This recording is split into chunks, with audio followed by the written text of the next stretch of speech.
Greetings, fellow travelers, and welcome to this very special bonus episode of The Way of the Showman, where we view the world through the lens of showmanship. I will be your gracious host and guide along the way, and I am Captain Frodo.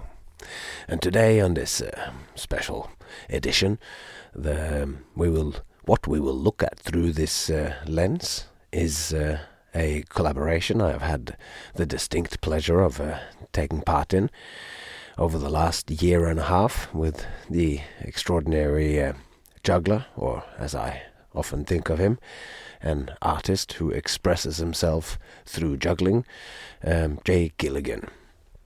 The show has ended up being called Reflex, and it's being produced by the lovely people at which many of you might know from the Hidaway Circus Podcast, which is Josh Aviner and Lydsay Aviner. And today you will be hearing from all of us. Jay Gilligan, of course, has his own podcast together with Eric Auberry, which is also one of my favorite podcasts, called Object Episodes, which is also definitely worthwhile checking out. And later in the episode, I will play a clip which some of you might have heard over on the Hidaway Circus Podcast. We've decided to sort of release it here as well, because there is certain members of this community that are not ardent listeners of the other one, and vice versa. But first of all, I would like to just talk a little bit about process. I did an episode earlier in the year where I talked about my process creating my own solo show from Las Vegas to Haugesund, and I've had some very good feedback on that, so I thought today might be a good opportunity to talk more about creative process. Of course, as artists, anything that we do is sort of part of this creative process, and me and Jay Gilligan, we have over this last year had a whole lot of process. In fact, it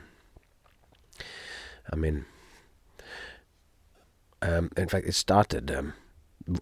He called me up, as you will hear this in the podcast later, so I won't go into too many details of exactly how it started or whatever. I'm just going straight into the idea of the process. And of course, it was in the midst of the pandemic. The phone rang and he said, "Would you like to do a show with me? Would you like to direct and help create a show?" And I said yes, pretty much immediately. And obviously the process that we normally go through often in these situations is that you are in a room together and you work it out and you talk and everything. Now this almost entire process, up until just yesterday, I came home from Sweden after having our first in real life meeting. So everything up until then has been going on the internet. And I thought I'd give you some specific sort of details of what that was. In the beginning, we were meeting through coincidence, I guess, but meeting on Messenger, where we were using the video function, so we were looking at each other.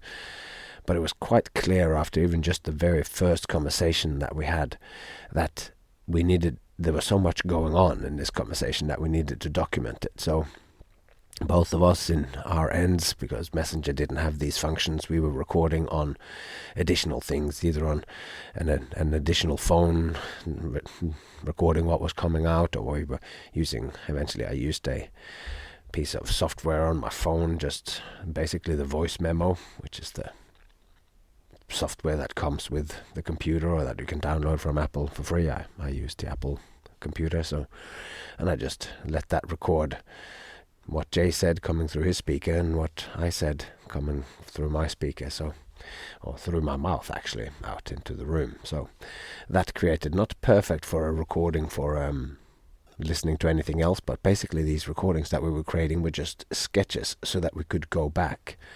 Because it also became apparent along this way was that, especially in the first bit where we were really throwing ourselves in, we're talking about each other's processes. I talked a bit about my process last time, and my process is maybe more text-based, and I end up with scripts where there's stuff that I actually want to say, as well as the visual stuff that's going on and the tricks.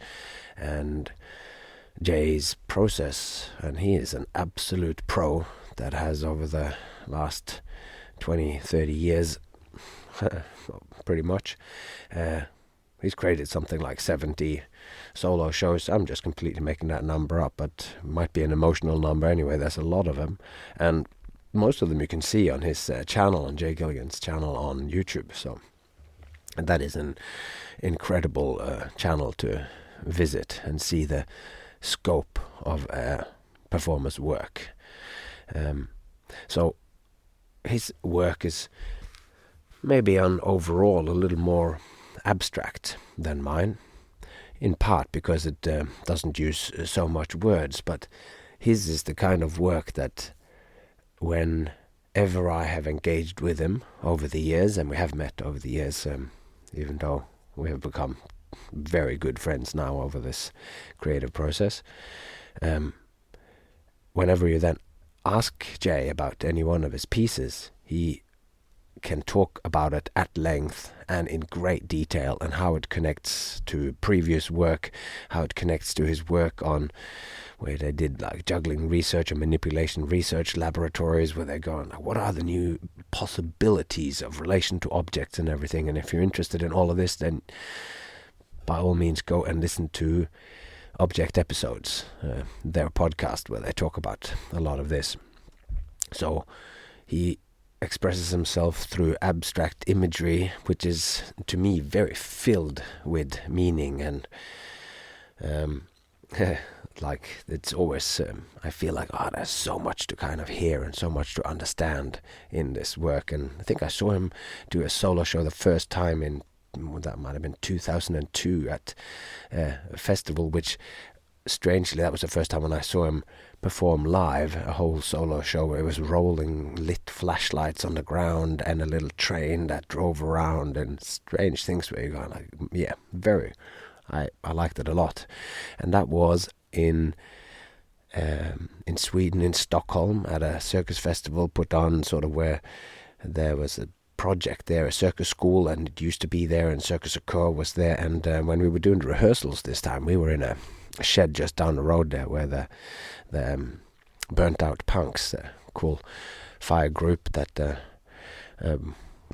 based themselves there, and we got to borrow their venue now, and it's got no windows. And basically when I landed, we just went straight to the studio and spent the entire 3 days, just from morning to night. Jay's family went to school and off, and me and him went straight. So like by 8 o'clock we were on the train going out, and from morning to night we were just working, because it was so good to finally be together after having gone through a process where we, in the beginning, we were doing 2 days a week, 2 or 3 hours each time, and that went on for months, and it generated so much work, so many words, so much thought, and we kept diving deeper and deeper into it, and all of that was very rewarding, because it wasn't just a development of the show, it was also at the same time that I was writing my book, which is the Way of the Showman book, where I try to explain to you all the lens, and that is of course what is happening on every other week since June now, and this is the odd one out. So it's and I was getting up early in the morning back then, getting up writing that book, and then I'd finish by about 8 o'clock, take my family to school and my daughter to school, and then after that diving into these conversations, hours and hours with Jay. So in many ways he was also my island of sanity in the dark winter of Norway and darkness that had fallen over the world and us performers in the form of the pandemic. So that was just brilliant. We were constantly taking notes. We were recording. Jay was also more fastidiously than anyone that I have ever worked with, going back over the episodes, taking notes. And one of the things that he also then started doing, because we realized it was just not conducive to the flow of the conversation to stop all the time and take notes. So we were recording it and then just writing down timestamps. So whenever he or me would go, oh, that was good, that was a good formulation, oh, that was an interesting thing, that was an interesting thought, this must be looked at again, then him, mainly him, because he was the one that was driving it, he was the one that was actually going to do it. So unless it was resonating with him, it wouldn't necessarily end up in the show. So he would go, oh, timestamp, and then we would go, oh, okay, 10:41, and then we write that down, and then it would be like 2 hours, 24 minutes, and 50 seconds. And you write that, and you go a little bit ahead of that. So that was a technique. And now that we were rehearsing now again, and he would do his piece, and I would give him feedback afterwards or stop him in the middle of it. But then all of a sudden we would create a formulation, or all of a sudden we would have a thought like, oh, this expresses it. And when we did that, then timestamp, and then we can go back later on. Because when you just end up with lots of these audio files where there's 2 hours, you just haven't got the time to capture it all. So you just make it your, just keeping it in mind as we are talking, that if we say something that we find is interesting, we must timestamp it. And then you can go through that again and you go, oh yeah, I remember what that was, and I can take it or leave it. But that as you go through it again, you really try to go, every time there is something important in a conversation, just write down the timestamp. So that was one. Now we're dealing really sort of practical. I thought we'd give you some of those. We also were talking back and forth to each other, also using Messenger, which has this, you can record audio. So instead of typing out messages, you record audio, and when you do that, it can become a little bit more sort of stream of consciousness, but you could only do 1 minute at a time. So frequently he would send me 5 or 6 of those things. It's like, or 15 sometimes, it's 15 minutes of talking in 1 minute sections, and that developed into a particular style too, where he'd send me 10 of those about something that he had just thought about, and I would listen to them, and then along the way I could either then take notes or whatever, and then I would start firing those back at him when I'd listened to the whole of it, and maybe there was 2 interesting points that he was raising in that one, and I would get back and forth. So in that way it was also relatively easy, because you write a few little things with text in between, and so you know sort of what it was that you were talking about. And then you can scroll back up and you can see these audio notes, and they would of course be of a slightly different quality than when we know that you have hours to talk together. Then you approach the ideas in a different way. When you know you have this 1 minute division of it, it's like you try to formulate yourself shorter, and sometimes those short formulations just were like, that also turned out to be gold. Might have done a 2-hour session and then talking about for instance, like he's got a section in the show which is about the interface between juggling and music, and juggling and sounds, and juggling and rhythm, and it's what are the similarities, what is the not, and there's like a matrix of, is the juggling actually being music, or is it the juggling actually just sort of juggling to music? That's kind of the other end of the spectrum. You just put some music on and then you juggle to it. So we have a section like that, and we might be talking about that and delving into all the stuff that it means and how we potentially could express that in the show. And there's so much to talk about and so much to think about there in each little piece, and each piece expresses something different about the relationship between music and juggling. And so we've talked about that for 2.5 hours, and then finish up, and then maybe later in the evening you just go, that thing, and I would say it into this speaker, just talking into my phone, but I sort of knew that I would have to restrict my amount of talking, and sometimes the need for brevity really also just managed to cut to the core of it. So this is a technique that I would recommend exploring for those of you who are dealing with other artists together. Certainly been beneficial for us. And anyway, the main part of this was that we just hadn't really seen each other at all, just on the film. And in fact, in August last year, then Jay was going to come and spend a week in Norway with me when I was working in theme park, doing a circus family show, which was an excellent experience. But pandemic was kicking, and 2 days or the day before Jay was due to arrive, there was a flare-up, and the numbers had gone so far that there became new restrictions. You had to quarantine for 10 days unless you had both vaccines, and both me and Jay, being young and fit or whatever, had not. There wasn't our time yet to get the second vaccine dose, so both of us were only had one dose, and the 10-day quarantine was longer than the time that we had together. So it became some marathon sessions on Messenger or Skype or whatever again. So it seemed to us like the universe was keeping us away from each other until, I think maybe I mentioned this another time, but I thought I'd say it again here just for the completion of it being about me and Jay, that I went to, just a few weeks ago, I went to Copenhagen to perform. There had been some cases of COVID and some illness in the cast over there in Walmans, and some people who couldn't do something, and I flew over to do this event. But it happened really quickly, like, oh, this happened, can you come tomorrow? Pretty much, and I bought some tickets and went over and put a picture on Facebook or whatever, just on my story, going out traveling again. Jay saw this, and he later on told me, saw this and wondered whether he should ask me, where are you going this time? But didn't.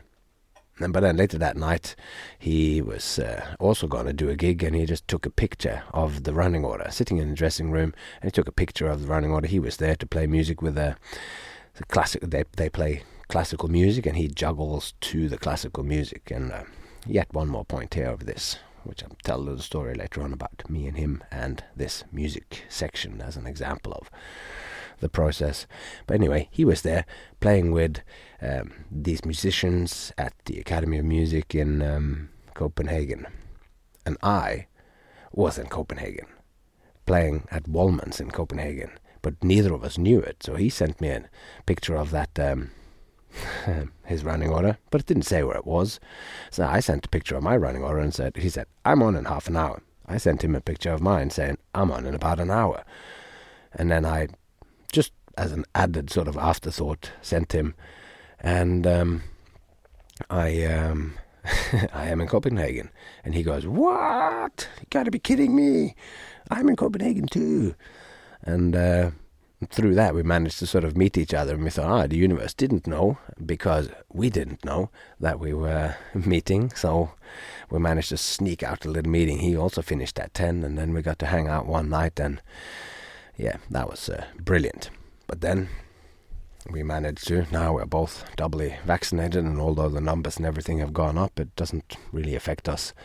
So I drove down, we went out into the warehouse and set up all of his equipment, because this is going to be like a highlight of like the conclusion of all this work that he has done. And he's done so much different kinds of juggling in different directions, and we're really trying to channel in all these large scope ideas that he has with object manipulation, with stuff that you immediately, when you look at it, you go, yes, this is juggling. This is incredibly high skilled rings, clubs and balls. So it sort of starts there, and then it goes on a whole journey into some things where, if you just saw it without all of the introduction that we've then talked about, people, you would ask, much like people asked when people create new classical music where they play weird instruments, or just like John Cage dropping a piano from a crane, or more famously a piece of music which is just silence, just pauses, and people go, is this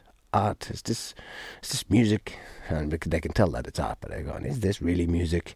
I think some of the things that Jay does, other jugglers might be going like, yeah, but is it juggling? It's kind of a cute little thing, but is it juggling? And now we're setting up to twist all of that in. Anyway, I'd just like to share this one story before I will let you all hear the voices, and that'll be interesting for this time, because this is the very first time when there are other voices than my own on this podcast. So we recorded it, and it was the producers Josh and Lydsay who sort of did a recording, and it sounds a bit like the start of their podcast. For those who know it will recognize it and find Jay's comments interesting, or jokes. Anyway, so we arrive, we spend the whole first day, we're setting up the equipment, and we're talking through and we're working out what it is that we're going to do. The next day we do go through the sort of half of the show, and there is this music section. And with that one, we have talked so much about all the different stuff which is expressed through this juggling. The relationship between music and juggling, and that juggling isn't just, it's like music. There's so many similarities in rhythm and tempo, and there's all these so many levels that juggling and music really match up with each other. And but there are some things that are not the same, and all of that creates just so much stuff that we can say about it. So we finished our first sort of bulk of the show, the first sort of half or whatever, and those points have been made, and now we start going into the juggling, and we had this music section, and we were going, what is it? How are we going to get all of these,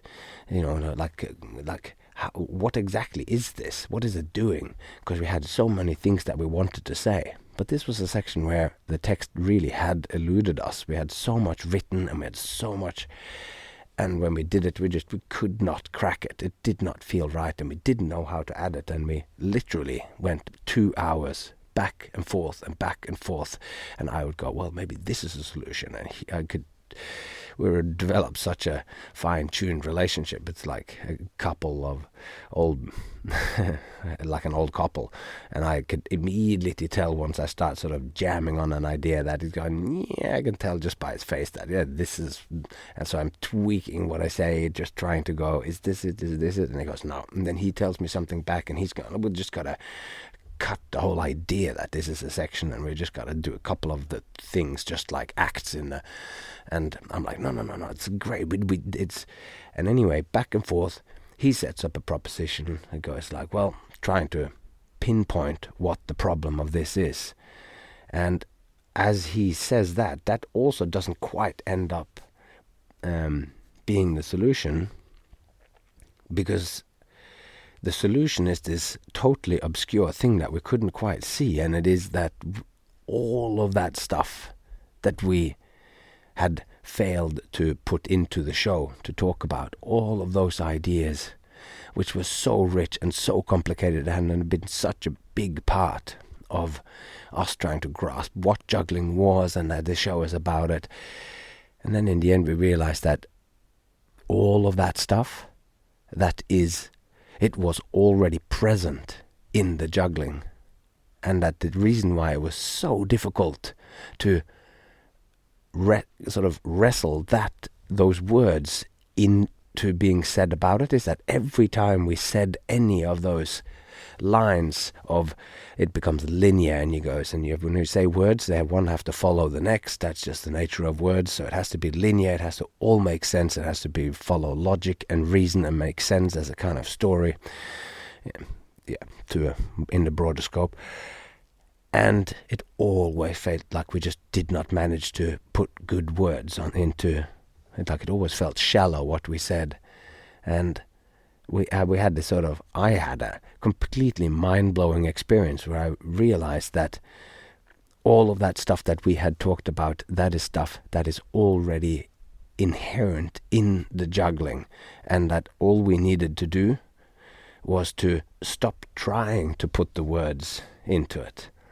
And of course, this is so often Jay's starting point, but after the lengthy process and the idea of the show being that we take the audience in, so that when he starts doing a really beautiful imagery and strange imagery, you've come with us on this huge journey to understand it. There'd been a lot of talk of words, and we'd written a complex script based on all of those time code points that we talked about from hundreds and hundreds of hours of us in conversation about it. We've gone to this document that we both feel like, every time we say something here, it is uttering some authentic truth that we both believe in and that we find important to be said in this large production of all of his work. And it was just mind-blowing for me to see that I'd been on this sidetrack of trying to pin down with words something which was already there. The juggling could speak for itself, and all of a sudden when I looked at it again, with just a few tweaks that he basically jammed out in the next run of it, it just all made sense. And it was such an incredible experience to realize that I had something in front of me that it just didn't gel, it just didn't feel right, it just didn't fit, it just didn't say what I wanted it to say. And then when I just realized, oh, the piece was almost perfect, whatever, in itself, in and of itself, but I could not see it because I had this enormously complex grid filter in front of me or inside of me that I was trying to view it through, and I was always trying, like, going, yeah, so you're doing that, but what does it mean? And then whenever you fell down into that rabbit hole, it would go in so many different directions that it would just sort of, we'd get lost, go back out again. Yeah, well, not only do we not know what that bit means, like exactly what it says, because it says so much, and then we look at the next one, and instead of whittling them down into individual things and make one thin narrative throughout it, I all of a sudden saw it through cracking this thing that going, I am trying to put on this section something which is much richer if I just say nothing.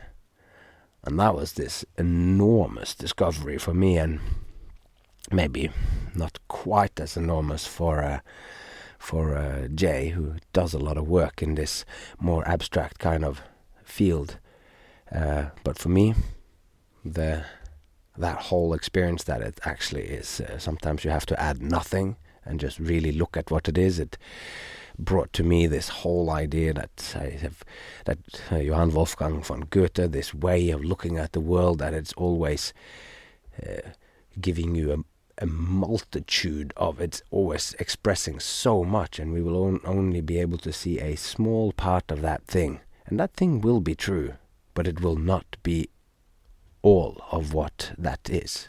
Like each plant is an imperfect incarnation or presentation of the idea of the rose or whatever. There's a million different kinds of roses, and there's a million different roses of each of the kinds, and each one of those is an imperfect representation, so that when you look at all of them, you can somehow see the one.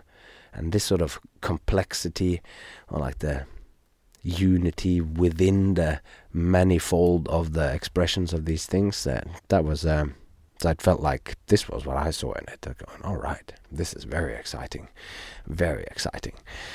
So that was just one little story of there were some more moments in that creation. There's 3 days of being on the floor and sitting and looking at the very details, not big and lofty ideas, but just wrestling with lights go up, one showman is standing on the stage or sitting in the corner preparing for the finale, which you don't know yet. But and then what happens? Then what happens in the next second? And where on the stage does it happen? We're dealing with directly here, now, time and space. And it was an extraordinary experience. And with that, I believe it's time to say, let's introduce today's piece, brought to you in collaboration between Hidaway Circus, the Hidaway Circus Podcast, Object Episodes Podcast, represented today by Jay Gilligan, and The Way of the Showman, represented by yours truly, Captain Frodo.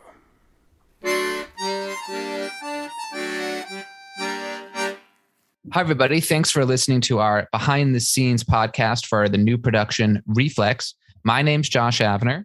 And I'm Lydsay. And we're here with two of our creative collaborators, Jay Gilligan and Frodo Santini. Hello, how are you? Uno, that's one in Spanish. Uno, yeah. Oh, wait, did I miss? I just took Lydsay's part. Oh, yes. But we're super excited to talk to Jay and Frodo because we've been secretly all working on this project for the past year, over a year. And it's finally to the point where we can talk about it and go behind kind of what we've been doing for the past year. Jay, do you want to talk about where this all started? Yeah, it's been quite a bit over a year, actually. I think it was around June or July 2020. And you had invited me on your podcast, the Hidaway Circus Podcast we had a really nice interview. And so I've obviously been listening to your podcast since you first put it out. I listened to every episode. So after we did our episode together, I was listening to your podcast over in the time of Corona, after the pandemic started. And it was really funny because I was listening to you guys were talking about the Corona and the pandemic in your life and how that was going to affect your work because you were doing Beyond Babel. And then I really remember you were talking in one of the opening of the episodes where you were just thinking like, hey, where's the future of shows going to be? What are productions going to be like in the future with Corona? Even the quality of like, can we have more than one person on stage? we're not even talking about audiences anymore, right? We're talking about performers. And then I kind of had a funny thought privately when I'm listening to your podcast in my ears. And I thought, hey, I'm just one person. So maybe that's okay. I don't need to social distance from myself.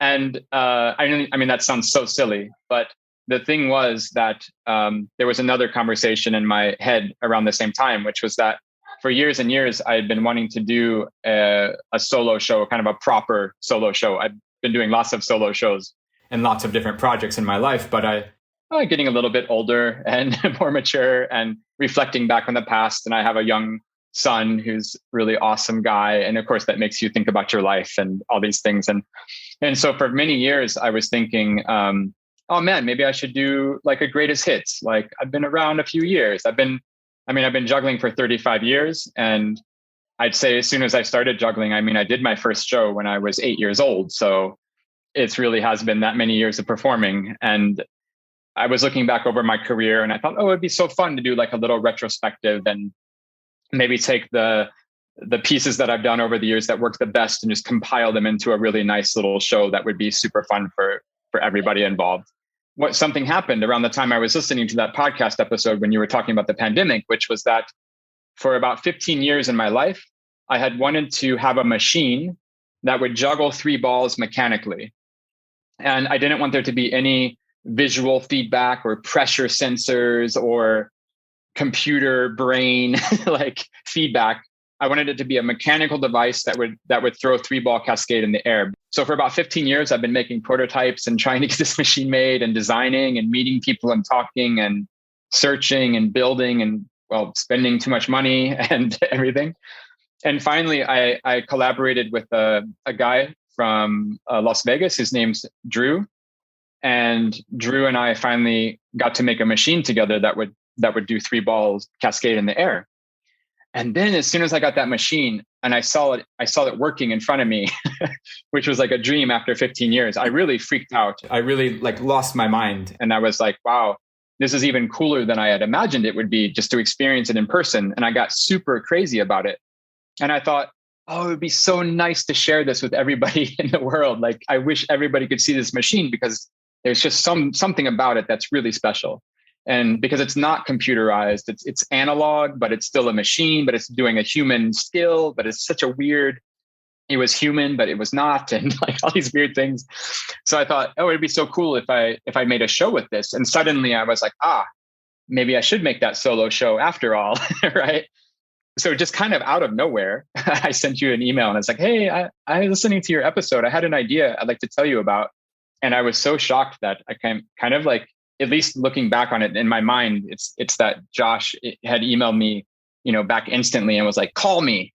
And I was just like, first of all, in my mind, that was weird that anybody would just immediately be so enthusiastic that it wasn't even like, yeah, like, write me an email, like, let me know in the next, few weeks or whatever. It was like, call me. And then I called you guys. And the crazy thing was, honestly, like, you were just enthusiastic, and that was kind of weird, like unnerving. The more I talked, the more, I don't know. The more excited you were as well. And then I was just like, wow, this is really rare in my life. I mean, I have to say in my career that there is such an instant kind of energy rolling with ideas of talking with producers and creative partners and whatever.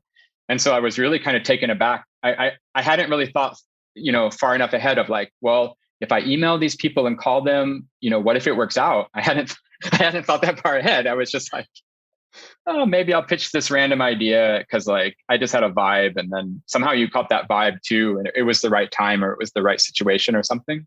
Or at least that's how it went from my side. And so that's a little bit about how from my side, that's a little bit how these things got started, at least.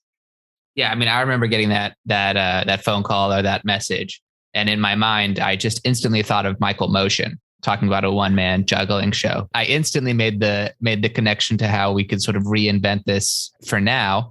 But between you, me, and Lydsay is really not enough, of a team, particularly when it comes to creating a cohesive story and taking. I was also like a one-man juggling show. Like, how do we make it more interesting? And taking these tricks, elevating these tricks and ideas to something much more meaningful and deep. And I think that's where Captain Frodo really came in. How did you make that connection? Yeah, let me tell you the story about Captain Frodo, and then he can jump in, kind of introduce him and pull him into this mix. So there was another little story, which I haven't told yet, going parallel to these two other stories about how the show started, right? The podcast, and then also my juggling machine. So I got this juggling machine and I was like, man, everybody should see this machine. Like, it's so cool. And I was so excited about this machine for about 3 days. This lasted about 3 days, and I was so excited. And I'm going to make this new show all about this machine, and I'm going to have all these other machines, because I have a lot of other machines already in my life and my work and everything. And I thought, yeah, that's going to be the machine show. So then I started to think, oh, what if I could present the machine in a new way or a different way than I would normally do? And then I had this idea because, I mean, the machine is in one way pretty extremely experimental contemporary circus. I mean, it's pretty far out in terms of this spectrum between, we could say, traditional or contemporary, whatever. But then I had this idea and I thought, well, what if instead of presenting it like I usually do in a very deconstructed, minimalistic kind of way, what if it was more of a traditional presentation? Maybe I'm almost like being P.T. Barnum or whatever character, Greatest Showman, trendy, whatever images we have in society right now about that kind of accessibility. But the payoff is going to be this kind of flipped, like unexpected twist that I thought would be really fun. And so I started thinking about that. And that's also in your podcast, you were talking about this idea of having a circus show that combined traditional and contemporary, which ended up being Stars Above eventually. I mean, I didn't know it at the time, but that was also another connection. And so when you guys were so enthusiastic with me on the initial contact with the email and the phone call and stuff, and then I was in this position where it was like, you were totally on board for the idea. And I was like, oh man, what did I do? Now I have to come up with the idea. Yeah.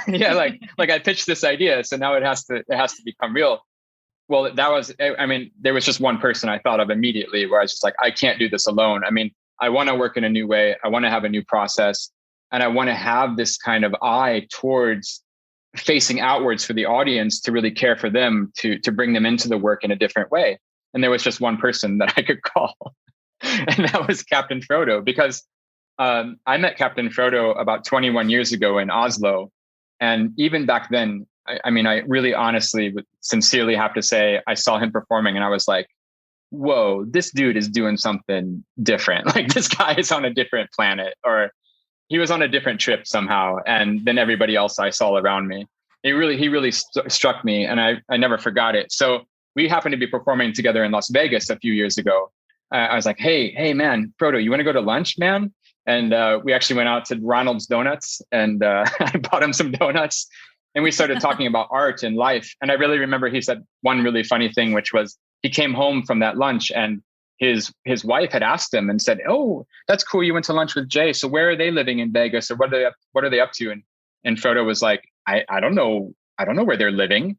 And she said, what are you talking about? You guys had lunch for like 3 hours. And he's like, yeah, we were talking about art. Like, we were talking about performing. Like, we didn't get around to like where he was living, and that just kind of is symbolic to me of immediately this connection. And I knew from that lunch with him that I wanted to work on a project with him. And I was racking my brains. And this is a couple of years ago. I'm like, oh man, I would love to work with this dude. So as soon as I got off the phone with you guys, I was just like, okay, I know who I'm calling. And then I called Captain Frodo, and here he is. And here I am. Yeah. No, but it was, to me, it was also indicative of this mutual interest in each other's work. And that was that I was on Josh and Lydsay's podcast as well. And at the end of it, they always ask, so who do you think you should talk to next? And I said, oh, well, I would talk to Jay Gilligan because of such and such. I can't remember exactly, because he's an exciting guy and thinks deeply about art. And then Josh said, well, that's already going to happen. We've already recorded that interview and it comes out, whatever it is, next week or whatever. So we were already kind of tuned into each other at that point. And I had seen your work a couple of times over those sort of decades, and seen at least one of your full shows, and seen stuff of yours on the internet. And me too, being a fan of juggling, and I'm a fan of all kind of content. And I'm just, because I've functioned as a director within several shows, tuning the acts that came in, or if somebody was creating a new act that was going into the show, I was doing that work. So I kind of used to working with lots of different things. So I could see that in all the work that Jay has, like he said, he had a show that's kind of like it's highly technical or whatever. And he said it's like an introverted style in some of the material. And I can deeply appreciate the work that he's doing. But it felt to me a little bit like what he needed to do was to bring the audience along on the trip, because he has gotten so far down a rabbit hole of deeply interesting work. Like, what is the story that we could tell that brings the audience in, so that when he does one of these extraordinarily beautiful images that he does of juggling balls with videotape attached to it in a fan and things that are mesmerizing imagery, when he does that, or in this case here, when he then turns on this machine, how do we make that so significant that they too want to think about it or talk about it for 3 days, like Jay was when he saw it? So that was how I kind of felt like we needed to approach the show. Yeah, we definitely had this idea in the show that we wanted to give the audience the sensation of looking at juggling in the way that I look at juggling. That was one of the main goals. And I remember the first time I called Frodo then that next day. And so I call Frodo and I'm on the playground and he just immediately is just like, yes, I'm in. And it was another one of those moments where I'm like, okay, this is awesome. Like, it was sincerely so awesome. And I was so sincerely lost after that, because again, it was just such a big deal for me. Like, I'm going to ask Frodo to collaborate with me. And then I call him, he answers and he says yes. And I just hadn't thought farther ahead than that. And you were just so supportive and enthusiastic about the idea. And I was just overwhelmed. I really didn't know what to say. And then we started to talk on that very first phone call about what the show could be. And I think, Frodo, you had just listened to my podcast with Eric Oberry, Object Episodes, and which is about juggling and juggling ideas and art. And you had also seen my juggling history. And I think you just seen you just watched one of the TED Talk thing on YouTube that I do about juggling rings. You were just so enthusiastic about the project, and you're like, man, you know what, Jay, you should do a show about that. Like, the show should be about like all your research with juggling history and culture and all these new ideas all these new discoveries. A lot of it's with Eric's work, research, and then we're collaborating together on these ideas. And we made this podcast together. And Frodo, you were just like, yeah, man, you should make the show about that. Not only about juggling, but about deep juggling knowledge and history and discoveries of cultural, this journey of juggling, of how it came to be as it is today. The thing which we are communicating now in this show is not the specific details. Those details are there to tell it. But what the show really shares is one of the deepest passions that I know of. Your passion for your craft is unparalleled in every aspect of it. The history and the practical and the technique, thinking about it in the context of art, and the depth of that is what I always have seen in your work, and that we're now trying to capture in this show. it tells 4,000 years of juggling. And I know that one of the titles that Josh sort of subtitles that Josh had thought of was sort of from the mind of Jay Gilligan. And that's kind of what it feels like to me. It's to open up that mind a little bit. And if you do, which I now genuinely believe that we have captured, we've created something which now allows you that when you're doing your final acts, and I do think that that they will see it from your point of view. And I know that's for those few people in the inner circle who have seen runs or heard bits. It's a powerful thing, it really is. I do remember this conversation though, Jay, because you were like, I talked to Frodo and, he said this, that we should look at the TED Talk and talk about juggling. My passion was like, yes, that's what I want you to talk about too. Yeah, totally. Because it felt so obvious that like from a person who doesn't like juggling, well, I like juggling now, obviously, but it's not like I was like, oh yeah, juggling, it's my thing. Right. But as I learn more about it and like the intricacies of it, and like you showed us a video of you like walking on a bike, like what's it called? A unicycle. Yeah. And I was like, okay. And then I read the description of how hard it is and how you had to figure it out. I was like, that's so cool, And so the instinct of like, this is the coolest thing because you're so into it and you find out all this insider information is what it feels like.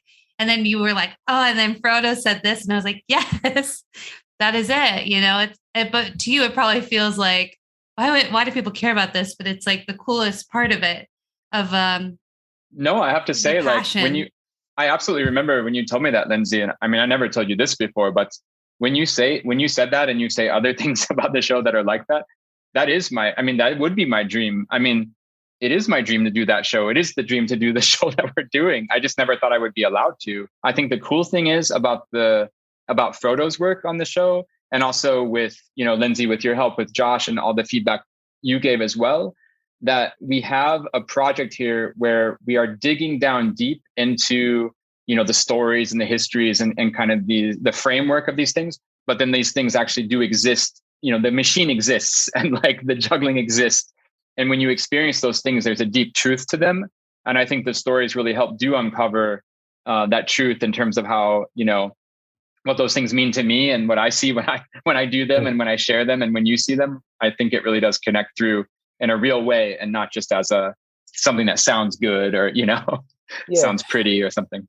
Because Jay has this incredible high technical skill. There's always something beautiful and truthful about watching somebody do masterful skill, whether somebody's playing a Bach piece on piano and it's just effortlessly presented. That is just something beautiful to watch. And then to have the stories in there that now helps place those things into context, then that's what's interesting with the work that we've created, is that it is not, here's a bit of talking, here's some juggling. It's the talking and the juggling is meaningful only when they are together. So the first time that all of this international socially distanced work will be coming together will be this winter in Brooklyn for the show's world premiere at Me Too 580 in Brooklyn, New York. The show will be running for 4 weeks, starting January 24th, running through February 20th. And the last 2 weeks will also, in addition to being live, also streamed online. So if you can't make it to the States, you can't make it to New York, you can still catch the show. But it is only live, so it's not pre-recorded. If you tune in 2 minutes late, it's like showing up to the theater 2 minutes late. So you got to make sure you're watching it with everybody else who's watching it at the same time. And honestly, for me, one of the things I'm most excited about is how this will inspire people. But I think this show in particular will be reinventing for a lot of people what they think juggling is, and showing that it's more than just a hobby or a passion or 3 balls that you can get like with an instructional book. You can really turn it into a very unique visual art akin to music or dance or theater. And I think Jay and Frodo have really found a new way to, I think the word we've been using in our marketing is unravel, 4,000 years of this really amazing gravity defying craft. Yeah, I just want to say that this show, this collaboration that we're doing, for me, it's literally the show of a lifetime. It's the show that I never got the chance to make before, and that you're giving me this gift of working together, and that we're going to get to make this thing happen in real life. It just blows my mind. it's really literally my lifetime's work. And it's all coming together into this one moment of this show. And I just couldn't be happier or more excited or more. Yeah. I just can't wait to go and show it to you and have it exist out there in the world. Well, you can get your tickets now for those of you who are listening and you made it to the end of this episode, this little podcast preview. We're going to be releasing more fun content as we get closer to the performances. You can get your tickets at reflexshow.com, both for in-person and online streaming. Lydsay, Frodo, anything else you want to leave us with to get some butts and seats and eyes on laptop screens? I do also think that this is a kind of reinvention of what people thought about juggling. It's not easy to come by this kind of information. And in fact, it's like some of this information, as you will hear from the show, is directly told through, and then I spoke to this historian, and then I spoke to this guy, and that's why I sit with this piece of information. So it does, in a way, feel like this is part research paper too, so that you will hear stuff in here that you cannot read anywhere else yet. It feels like a treasure and a once in a lifetime opportunity, certainly for the juggling and circus community around the world, that I hope will be tuning in when the show is actually happening. And of course, Frodo and Jay and I are all jugglers of one kind or nature, Jay being the real professional one and me being the hobbyist, and Frodo having it sort of as one of his many, many skills. But Lydsay, for somebody who is not a juggler, why should they come and see the show? For someone who can't juggle, I feel like after all this, I should be able to juggle by the end of this show 3 balls. That's my guarantee. I promise. Yeah, I promise that. Good. Look, I'm not a fan of one-person shows. I'm not a fan of magic shows. I'm not a fan of juggling. This is all working on this show. And I always want to make a show that I would want to go see, because if I'm not going to want to go see it, what's the point of working on a show? And I want to see this show so badly. I think it's such a cool show, and it's a one-man show, but has so many elements to it. Like, there's so many props that you use, and there's so many things that you juggle, and there's so many stories that you tell. And I think with the addition of Frodo, who is such a good storyteller, that combination is awesome. Like, I love a show where you go on a journey and you end in a different place and you feel stuff, you learn stuff, and that all is encapsulated in the show. So I think for people who are like, why would I want to go see a one-man juggling show? It is a one-man juggling show if you break it down to its most simplest form, but it's so much more than that. And it's like the best of the best. Like, when are you ever going to get to see that? So yeah, I'm super excited. And the lighting is going to be sick, and the whole atmosphere. It's all about the whole experience, right? It's not just like one thing. So I want to go see the show. And usually we make good shows, knock on wood. So I think, it's worth it. Yeah. But it's I feel really with this one here, we're feeling like it is to say that, it's one-man juggling. It's a little bit like going, I don't know, I'm not so interested. It's just one guy playing the guitar and a bit of harmonica or whatever. Right. His name is Bob Dylan. You know what I'm talking about? It's like going, it doesn't cover it to say what it is that he does, because this show, it doesn't, you say, like, kind of jokingly at the end, I hope that I'm interested in juggling, or I hope that I can juggle or whatever. But the cool thing about this one here is that the show is more about people just having an intense passion, and that passion, we cannot necessarily connect directly to the juggling, but we can connect to the passion of somebody who has found a deep interest in their life.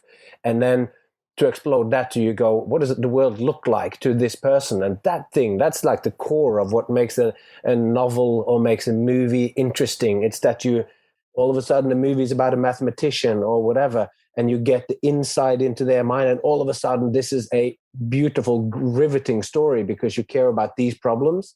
That's what this show does. And that's why it is not primarily for people who are neither jugglers nor are interested in it.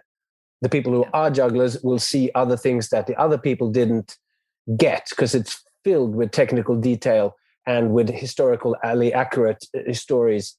But the thing that drives it home to everybody, including my wife, is that when you hear the stories and you see it, you're genuinely moved by the passion and content of the narrative of the show, how it drives it together. And that's what's particularly special about this show, I think.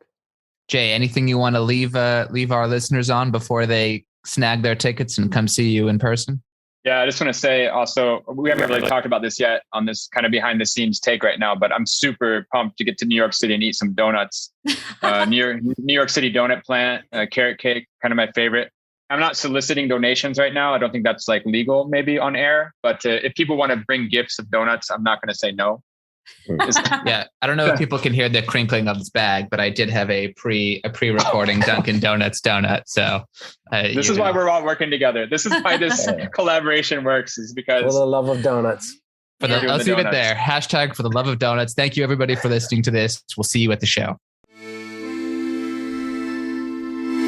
All right, and there we're done with the first time on this podcast where we've heard some other voices. I'd love to hear from any of you if you have some thoughts as to whether that was interesting. I have, of course, been thinking that there are some very excellent people out there that I would like to talk to, and that, of course, is the format that many of the most popular podcasts in the world are. There's just you introduce another person and then you're having a conversation, and if you like this, perhaps in the future, when we're done with our big dive into understanding the lens of showmanship, this worldview that I have the pleasure of sharing with you at the moment. If you are in New York City in January, end of January 2022, then come and check out the show. We would love to see you there. And for those of you who are interested in seeing the show, there will also be streaming available. So you stream it as the show happens live. You will have to set off time in your life, and you will join the others in the audience at that particular day, and you just get to see a version of it so that we still retain some of that live feeling. That's how we do the digital component of that thing. So I hope that was interesting to listen in on, both my reflections, as rambling as they might have been, and the slightly different kind of conversation that went on here now with other people. Yeah. So, my name is Captain Frodo, and I have said all that I need to say for this episode. And with that, all that's left to be said is take care of yourself and those you love, and I hope to see you along the way.